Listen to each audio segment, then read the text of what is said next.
have? Why should we be worried about automation? Well, if you look at the backdrop, we automated away 4 million manufacturing jobs in Michigan, Ohio, Pennsylvania, Wisconsin, Missouri, and those communities have never recovered. Where if you look at the numbers, half of the workers left the workforce and never worked again, and then half of that group filed for disability. Now, what happened to the manufacturing workers is now going to happen to the truck drivers, retail workers, call centers, fast food workers, and on through the economy as we evolve and technology marginalizes the labor of more and more Americans. What will be the effects of that to you? I mean, that's a massive displacement of people. What will happen once that happens? Well, as you said, I think it's going to be disastrous, where if you look at truck drivers alone, being a trucker is the most common job in 29 states. There are 3.5 million truck drivers in this country. My friends in Silicon Valley are working on trucks that can drive themselves because that's where the money is, where we can save tens, even hundreds of billions of dollars by trying to automate that job. But I was just with truck drivers in Iowa last week, and imagining that community recovering from their income going from, let's call it $50,000 a year to much, much less than that catastrophically, it's going to be a disaster for many, many American communities.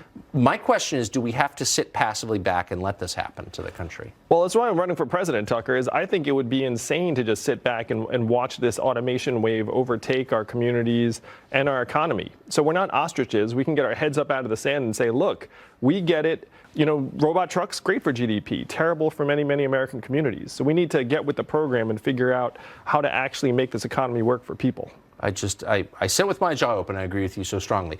Let me ask you finally, why isn't this a central question in the campaign of everybody running for president on any side? And why instead are they talking about issues that really are kind of frivolous? Why aren't they talking about this? Every candidate should be talking about what we're going to do about the fact that we're automating away the most common jobs in the economy right now. Cannot allow robotics, technology, artificial intelligence to simply throw people out on the street. Technology has got to benefit all of us, not just the heads of large corporations. Why is a federal jobs guarantee better than a universal basic income? I will tell you why. A simple reason. I think most people want to work. They want to be a productive member of society. I think it's a very deeply ingrained feeling that people have. They don't want to sit on the side. Yes, of course, getting a guaranteed income is better than having nothing and sleeping out on the street, that's for sure. But I think people want to be part of our humanity, to be truthful, and how we feel good about ourselves is when we are productive members of our society. We're contributing something. And I think people feel that very strongly. And I think there is more than enough work to be done in so many areas. And our job is to say, if you are able to work, we have a job for you. Because the truth is, we have so much work to do to rebuild this country in so many ways. Andrew Yang responded immediately with a tweet that said, Bernie ignores the facts that money in our hands would, 1, create hundreds of thousands of local jobs, and 2, recognize and reward the nurturing work being done in our homes and communities every day. He also assumes that everyone wants to work for the government, which isn't true. Here's what Marianne has to say. I'm still in the race whether I make those poll results or not. So. You are. And so to folks who say, well, if you don't qualify for this debate, maybe it's time to get out, you say? I say this train's on a roll. Switching gears now, there's been a lot of talk here on Wall Street as well as Main Street and all throughout the world about whether or not the U.S. economy is headed toward a recession. What would a President Marianne Williamson do to avert another financial crisis? Well, first of all, I think that we have to look at why we're even in the straits that we're in. I think we need to not always be reactive. We need to actually look at the whole picture and talk about why are we even in this kind of economic chaos. And we're in this kind of economic chaos because we have a lack of stability in the way we see the economy and the way we hold it in general. I believe very strongly we need a fundamental pattern disruption in where we see money, what we think money is and where it comes from. So I feel that our economic policy needs to shift strongly towards education, towards the young. I believe that money comes from the productivity and the creativity of the American people. I don't believe that money comes from a few job creators who then trickle down because the stockholders got more money and they create jobs. That's not my view of money. That's not my view of a righteous or moral economy. My view of a righteous and moral economy is where we unleash the dreams of the American people, uncap them, allow people through education, through access to health care, through access to capital, actually live their dreams. That is the kind of fundamental shift that needs to occur and will occur. We were talking about the American dream.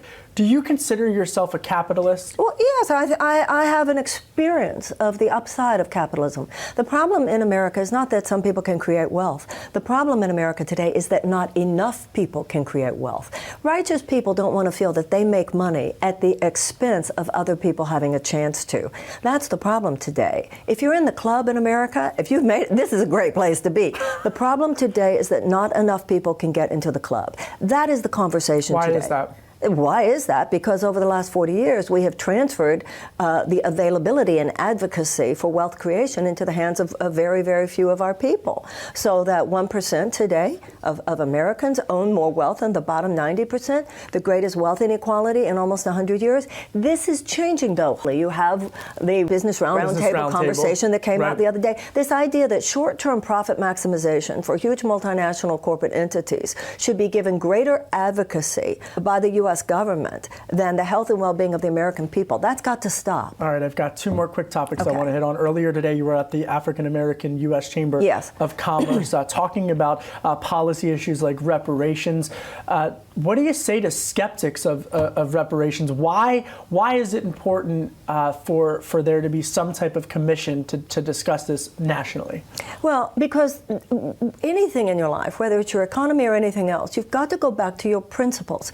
In any system, whether it's an individual's life or a nation's life, you can't have the abundant future that you want if you're not willing to clean up the past. And when it comes to the economic disparity between blacks and whites in America, it came from someplace. It came from slavery. And this is all the legacy of slavery. And you just clean it up. The idea of economic restitution from one people when a wrong has been done to another is not a fringe notion.